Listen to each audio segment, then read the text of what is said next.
시편 121편 1절에서 8절까지 말씀입니다. 내가 산을 향하여 눈을 들리라. 나의 도움이 어디에서 올까?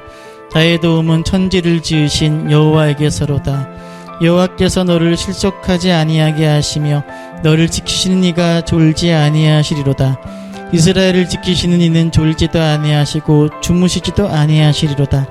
여호와는 너를 지키시는 이시라. 여호와께서 내 오른쪽에서 내 그늘이 되시나니 낮에 해가 너를 상하게 하지 아니하며 밤의 달도 너를 해치지 아니하리로다. 여호와께서 너를 지켜 모든 환난을 면하게 하시며 또 내 영혼을 지키시리로다. 여호와께서 너의 출입을 지금부터 영원까지 지키시리로다. 아멘. 할렐루야. 온누리 장로교회에서 오신 분들은 이젠 아실 거예요. 이거 모르시면 안 되는데 제가 좋아하는 단어들이 있습니다. 설교 시간에도 종종 했었는데 혹시 네, 온누리교회 분들이 다 눈을 내리시는군요. 제가 제일 좋아하는 단어는, 그래서 이 원래는 제가 개척을 하면 요셉이 때문에 이제 우리가 옥정 소문학교회를 지었지만 사실은 제가 개척을 하면 짓고 싶은 교회 이름이 있었어요. 다움교회. 다움. 발음이 다음이 아니라 다움. 다움이 너무 좋아요. 앞에만 붙이면 돼요. 뭘 붙이면 돼요? 교회 다움. 아버지 다움. 성도 다움. 다움교회로 지으려고 그랬는데 못 지었어요. 다음이란 말을 좋아하고요. 또 좋아하는 단어는 한결. 한결. 그래서 제가 셋째를 낳으면 한결을 지으려고 했는데 셋째가 안 생겨갖고 한결. 처음과 끝이 같다는 거죠. 이렇게만 살면 얼마나 좋겠습니까? 그리고 오늘 말씀드리고 싶은 좋아하는 단어가 바로 동행입니다. 동행. 동행의 사전적 의미는 둘 또는 여러 사람이 같은 길을 가는 것입니다. 자, 무슨 뜻이라고요? 둘 또는 여럿이 같은 길을 가는 것이 뭐라고요? 동행입니다. 동행. 동행이 되기 위해서는 두 가지 조건이 충족되어야 됩니다. 첫 번째는 혼자는 안 되는 거지요. 둘 이상이 함께 모여야 동행이 가능하고요. 두 번째는 다른 길이 아니라 어떤 길을 가야 되는 거예요? 같은 길을 가야 되는 거지요. 저는 이 동행이라는 단어가 우리 그리스도인들의 삶의 정형을 가장 적절하고 아름답게 표현하는 단어라고 생각합니다. 먼저 우리 그리스도인은 길을 걷는 사람들이지요. 맞습니까? 아니에요? 대단히 없어요. 우리 그리스도인들은 길을 걷는 사람들입니다. 길. 맞아요. 안 물어봐야지. 맞아요. 길을 걷는 사람들이에요. 어떤 길이에요? 네? 예수님께서 먼저 걸으셨고 그리고 우리에게 따라 걸으라 하신 길입니다. 마태복음 16장에 누구든지 나를 따라오려거든 자기를 부인하고 자기 십자가를 지고 나를 따를 것이라. 우리는 그리스도인은 어떤 사람이냐? 예수님께서 먼저 가신 그 길을 따라 걷는 사람들이 우리 그리스도인들입니다. 우리는 어딜 걸어간다고요? 길을 걸어가요. 길을. 그런데 주님께서 걸어가셨고 우리에게 따라오라 하신 그 길을 우리가 걸어가는데 우리는 결코 나 혼자 그 길을 걷지 않습니다. 누구와 함께 걸어요? 구원받은 사람들이 함께 모여 함께 그 길을 걸어갑니다. 그래서 우리는 동행입니다. 옆에 있는 사랑하는 교우들, 지체들 바라보십시오. 한번 보십시오. 보람 보십시오. 우리 뭐라고요? 우리 뭐라고요? 동행입니다. 우리는 어떤 길을 걸어가요? 주님께서 걸어가신 그 길을 걸어갑니다. 나 혼자 가요? 아니에요. 누구랑 걸어가요? 옆에 있는 지체들과 함께 걸어가요. 구원이라는 것은 그리스도를 믿는 개인에게 일어나는 일회적 사건이지만 구원받은 자의 삶은 그 개인들이 모여서 함께 같은 길을 걸어가야 하는 동행이 바로 그리스도인들의 삶이어야 됩니다. 그래서 하나님께서 우리에게 뭘 주신 거예요? 교회를 주신 겁니다. 이것이 바로 우리가 교회로 부름받은 이유입니다.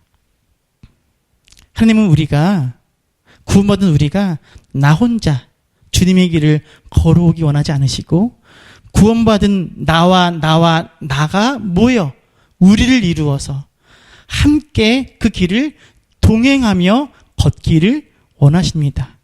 그래서 우리에게 교회를 허락하신 거예요. 우리가 잘 아는 이 시편 121편은 바로 이 동행의 여정에서 만들어진 찬양입니다. 오늘 읽은 시에는 부제가 적혀 있죠, 맨 위에. 뭐라고 적혀 있습니까? 성전에 올라가는 노래. 문자 그대로 하면 올라감의 노래입니다. 즉, 이 시는 유대인이면 누구나 매년 3번씩 절기를 지켜야 되는데 절기가 되면 어디 올라가야 되는 거예요? 예루살렘으로 올라가서 성전에서 절기를 지켜야 돼요. 바로 그 절기 때마다 예루살렘으로 향하여 발걸음을 옮겼던 순례자들이 그 성전을 향해 올라가면서 그 길 위에서 부른 노래가 시편 121편입니다. 어디에서 불렀다고요? 길 위에서. 근데 시인은 먼저 1절에서 스스로에게 묻습니다. 1절 다시 한번 읽어볼까요? 읽습니다. 내가 산을 향하여 눈을 들리라. 나의 도움이 어디서 올까? 에이, 그렇게 읽지 마시고. 어디서 올까? 이러지 마시고. 나의 도움이 어디서 올까? 지금 뭘 물어보는 거예요? 스스로에게. 내 도움은 어디서 오는 걸까라고 묻습니다. 스스로에게. 그 질문을 던지는 이유가 무엇이냐면 지금 시인이 무엇을 바라보고 있습니까? 내가 산을 향하여 눈을 들리라. 지금 시인이 뭘 보고 있어요? 산을 보고 있어요. 산. 어떤 산이냐? 예루살렘을 둘러싸고 있는 많은 산들입니다. 예루살렘을 흔히 천연의 요새라고 불러요. 함락하기가 어려운 곳이 예루살렘입니다. 근데 왜 어렵느냐? 그 이유는 예루살렘 주위에 산들이 병풍처럼 둘러져 있습니다. 스코프스산, 감람산, 유혹의 산, 여러 산과 골짜기들이 예루살렘을 둘러싸고 있어요. 그래서 예루살렘은 외적들이 침범하기가 어려운 난공불락의 성으로 알려져 있습니다. 시인이 지금 멀리 보이는 예루살렘을 보면서 걸어가면서 물어보는 거예요. 스스로에게. 자, 이렇게 물어보는 겁니다. 저 예루살렘을 지켜주는 건 저 예루살렘을 둘러싸고 있는 산들일까? 저 산들이 예루살렘을 지켜주는 것일까? 아니야. 저 산들이 아니라 저 산을 만드신 여호와께서 예루살렘을 지키시는 거야 라고 깨닫는 거예요. 이해가 되세요? 자, 무엇을 보고요?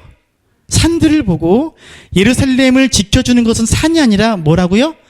저 산들을 만드신 여호와라는 깨달음을 얻은 거지요. 그 다음에는 이제 그 질문을 자기에게 던지는 거예요. 그렇다면 나를 지켜주는 건 내가 가진 환경, 내가 가진 소유, 내 힘, 내 자녀, 내 물질이 나를 지켜주는 것일까? 아니야. 나를 지켜주시는 분은 나를 만드신 여호와야 라고 지금 시인이 깨닫는 거예요. 그래서 그 깨달음을 시로 고백하는 거예요. 2절입니다. 2절 읽습니다. 나의 도움은 천지를 지으신 여호와에게서로다. 할렐루야. 뭘 보며 깨달은 거예요? 예루살렘과 산을 바라보며 이 길 위에서 깨달은 거예요. 저 산들이 예루살렘을 지키는 것이 아니라 저 산을 만드신 여호와께서 지키시듯이 나를 지켜주시는 것은 나를 만드신 여호와다. 그래서 이렇게 시인이 고백하는 거지요. 눈을 들어 산을 보아라. 나의 도움 어디서 오나. 천지 지으신 나를 만드신 여호와께로다. 할렐루야. 여러분, 집에서 싸먹는 김밥이 맛있어요. 그 김밥 가지고 소풍 가서 먹으면 맛있어요? 소풍 가서 먹으면 맛있었죠. 여전도에 목요일날이었나요? 네, 아주 그냥 진짜 푸지게 드셨던데? 맛있어요? 맛없어요? 맛있었죠. 우리가 일상에서 떠나면 그 일상에서 떠난 자리에서 아무것도 아닌 것들에서 깨달음을 얻게 돼요. 수련회도 우리가 수련회를 가면 교회에서 예배드리는 것과 별반 다른 게 없거든요. 근데 일단 떠나면 깨닫고 무언가 받아들일 준비가 되거든요. 시인도 마찬가지입니다. 시인도 평소에는 잘 눈여겨보지 않았는데 예루살렘을 향해서 순례의 길을 걷다가 저기 서 있는 산을 보고 깨달은 거예요. 아, 나의 도움은 누구에게서 온다? 여호와께로부터 오는 거다라는 깨달음을 이 길 위에서 깨달은 거지요. 성도 여러분, 저와 여러분의 도움은 우리가 가진 것들, 내 소유, 내 힘이 아닌, 내 지식이 아닌 나를 만드신 우리 여호와께로부터 주어지는 것임을 잊지 마시기를 간절히 축원합니다. 그런데 이 시인의 내면에서 울려나오는 이 건져 올린 이 깨달음이, 이 고백이 시인 자신의 내면에서 머물지 않습니다.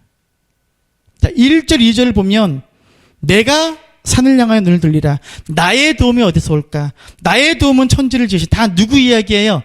나의 이야기예요? 내가. 그런데 3절에선 달라져요. 3절에서부터는 이제 내가 아닌 너에게로 이 은혜의 깨달음이 흘러갑니다. 지금 함께 순례길을 걷고 있는 동행에게 이 깨달음을 전해주는 거예요. 3절 읽습니다. 여호와께서 너를 실족하지 아니하게 하시며 너를 지키시는 이가 졸지 아니하시로다. 지금 누구한테 이야기하는 거라고요? 너가 누구예요? 같이 예루살렘을 향하여서 걷고 있는 동행입니다. 같은 동행에게 이야기하는 거예요. 여호와께서 너를 실족하지 않게 하셔. 여호와께서 너를 지키셔라고. 3절부터 계속 그렇습니다. 5절도 읽어볼까요? 5절 읽습니다. 여호와는 너를 지키시느니라. 여호와께서 내 오른쪽에서 내 그늘이 계속 너예요. 낮에 해가 너를 상치 아니하시며 밤에 달도 너를 해치 아니하리로다. 계속 너에 대한 이야기예요. 시인이 왜 이러는 걸까요? 왜 이러는 거예요? 네? 시인이 지금 1절과 2절에서 깨닫잖아요. 나의 도움은 어디서 온다? 여호와께로부터 온다는 걸 깨달은 시인이 왜 이렇게 지금 이제는 너에 대해서 이야기하는 걸까요? 왜? 네? 동행하니까 나 혼자 갖고 있기에는 너무 벅찬 거지요. 제주도랜다. 이번에 소록도 갔다 오면서, 야, 여러분 한번 가셔야 돼요. 그 바다에 해무, 바다 안개가 껴있는데요. 정말 장관입니다. 제가 운전하면서 가다가 너무 멋있잖아요. 가면서 멋있네? 이러고 가나요? 어떻게 하죠? 세우지 못하고요. 집사님 봐보세요. 여보 봐봐. 저기 해무. 얘들아 바다 좀 봐봐. 너무 예뻐. 너무 예뻐. 뭐 하고 싶은 거예요? 이 아름다운 광경을 같이 나누고 싶고 느끼고 싶은 거지요. 지금 시인이 뭘 깨달았죠? 나의 도움은 여호와께로부터 온다는 걸 깨달았어. 근데 이 깨달음을 자기 혼자 갖고 있기엔 너무 벅찬 거예요. 그래서 이 깨달음을 옆에 있는 동행에게 흘려보내는 거예요. 뭐라고요? 여호와께서 너도 지키셔. 너도 돌보셔. 하나님께서 너를 사랑하셔. 라고 지금 나의 도움만이 되는 것이 아니라 너의 도움도 되신다라고 시인이 고백하는 거예요. 나로부터 시작된 깨달음이 너를 향해서 흘러가고 있는 겁니다. 성도 여러분, 바로 이것이 동행이며 우리가 만들어가야 할 교회 공동체의 모습인 줄로 믿습니다. 보세요. 내 안에 담아두기에는 너무 큰 깨달음이 너에게로 흘러가는 것이 바로 교회여야 된다는 거죠. 내 안에는 너무 담아두기에 벅찬 고백이 너에게로 흘러갑니다. 그래서 나로부터 흘러간 고백이 너의 것이 되어서 그 너의 입술에서도 여치 똑같은 고백이 터쳐나오게 되는 것. 이것이 바로 동행의 모습이고 오늘 하나님께서 우리에게 원하시는 교회라는 공동체의 아름다운 모습이 아니겠습니까? 성도 여러분, 나에게서 너에게로 흘러갔던 이 시편 120편의 깨달음의 이 놀라운 고백이 이 순례자들의 발걸음을 얼마나 튼튼하게 했겠습니까? 마찬가지로 바로 지금 바로 여기 옥정 서문학교회 안에 모인 이 공동체 안에서 나에게서 너에게로 흘러가는 깨달음과 고백이 넘쳐 흘러서 주님의 길을 따라 걷는 저 여러분의 발걸음이 견고하고 튼튼해지기를 간절히 축원합니다. 그래야 교회라 할 수 있을 것입니다. 그래야 공동체라 할 수 있을 것입니다. 아내가 목요일날 갔다 와서 거의 11시 다 돼서 왔잖아요. 오, 좀 맛있었다고. 좀 싸울 줄 알았어요. 근데 사실은 어제 저녁에 갔었어요. 어제 저녁에 갔었습니다. 맛있으니까. 그런 거잖아요.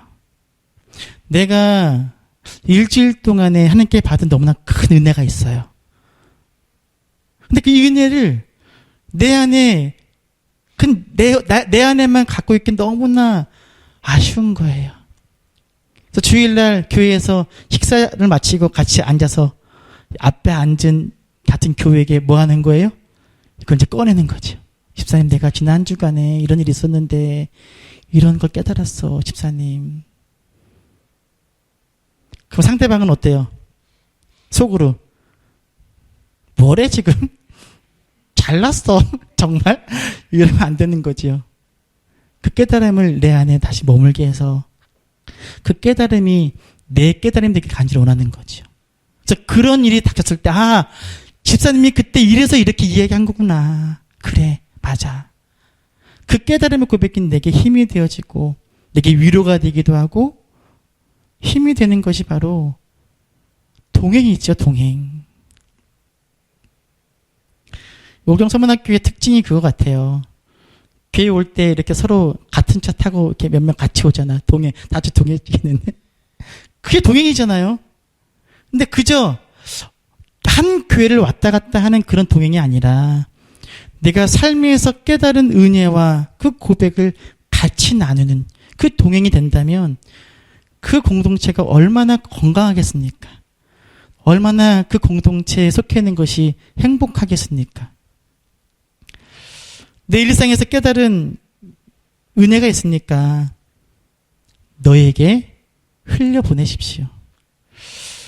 고난 가운데 얻은 기쁨이 있습니까? 너에게 전하십시오. 눈물 속에서 건져낸 감사가 있으니까 너에게 고백하십시오. 내 시련 가운데 인내로 맺은 열매가 있으니까 너에게 자랑하십시오. 그렇게 내가 깨달은 은혜가 내 안에만 머물게 하지 마시고 상대방에게 흘려보내는 우리가 되기를 간절히 원합니다. 동행, 아까 조건이 두 개라 해서 조건, 동행이 되려면 첫 번째 뭐였죠? 혼자가 아니라 둘 이상. 그런데 때로 교회 안에 어떤 분이 있느냐? 혼자라고 느껴지는 분이 있어요. 외로워하는 분이 있습니다. 그렇죠? 그런 분에게 아니야, 당신 혼자가 아니야. 당신 외롭지 않아. 내가 당신의 동행이야. 우리가 함께하고 있어라는 것을 깨닫게 해주셔야 돼요. 그것이 바로 이 고백과 깨달음을 흘려보내는 거지요. 또 두 번째 뭐였지요? 동행이려면 같은 길을 걸어야 되죠. 근데 또 교회 안에 어떤 분이 있느냐? 같은 길이 아니라 다른 길을 걷고 있는 분이 있어요. 엉뚱한 길을 혼자 걷는 분이 있어요. 마찬가지예요. 그런 분들을 우리가 같이 걸어야 될 그 길로 돌아오게 하는 힘은 바로 내가 흘려보내는 고백과 깨달음이 있습니다. 아, 그렇구나. 내가 잘못 깨달았구나. 내가 잘못 걷고 있었구나.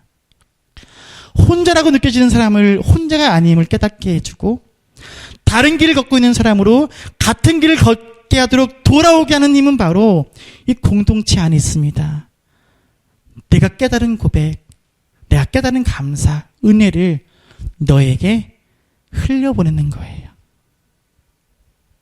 그렇게 그래서 그들이 다시 같은 길을 함께 나아가는 아름다운 동행이 될 수 있도록 우리가 서로가 서로에게 힘이 되어줄 수 있기를 간절히 축원합니다.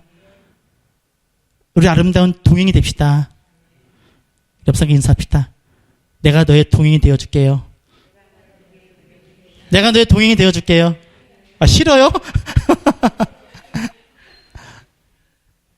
그런데요, 우리 교회가 이런 아름다운 동행이 되기 위해서는 조건이 있습니다.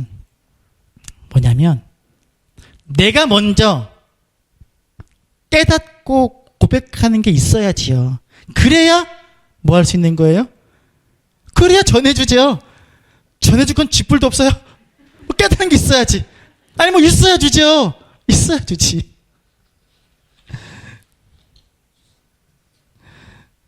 있어야 주잖아요. 내가 서로에게 무언가를 흘려보내고 무언가 전해주기 위해서는 내가 먼저 깨달은 게 있어야죠. 이 시인처럼 내가 먼저 깨닫고 그 다음에 너에게 전해주잖아요. 그러기 위해서 먼저 나한테 뭔가 있어야 돼요. 그러려면 먼저 깨어있고 내가 먼저 깨어있고 내가 더 많이 성찰하고 내가 더 열심히 씨름해야 돼요. 그래서 내가 그렇게 무언가를 건져 올렸을 때 그때 비로소 서로에게 전해줄 수가 있지요. 그렇죠? 그런데 교회라는 이름으로 모였어요. 교회라는 공동체는 모였어요. 그래서 서로 깨달은 것들을 서로 나눠야 되는데 전부 다 깨달은 게 없네? 뭔가 안에 있는 게 없어요. 뭔가 얻은 게 없어요. 그럼 뭐 하게 되는 거예요? 그냥 드라마 얘기, 먹는 얘기, 자녀 얘기, 문제 얘기 하는 거지. 내가 줄 게 없으면 뭔가 주기 위해서 내가 먼저 얻어야 되는 거지요. 먼저 깨어있고 깊이 성찰하고 열심히 씨름하는 그 성도들이 많아질 때 그 교회가 아름다운 동행이 이루어지는 교회가 될 줄로 믿습니다. 누가 먼저 줘야겠습니까? 내가 줘야죠. 내가 얻은 은혜와 깨달음을 너에게 흘려보낼 수 있는 아름다운 동행 옥정 서문학교회와 여러분을 섬기는 교회가 될 수 있기를 간절히 축복합니다.